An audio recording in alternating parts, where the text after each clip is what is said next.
Welcome from my tiny kitchen.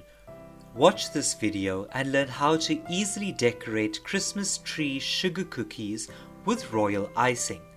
You don't need a tree cookie cutter. You can simply use anything that's round, like a saucer or lid. If you need a sugar cookie recipe, I'll leave a link to the one I used in the description. Simply follow my or your favorite sugar cookie recipe, cut and bake. Then make a batch of royal icing and color it in various colors. I'll leave my royal icing recipe in the description as well.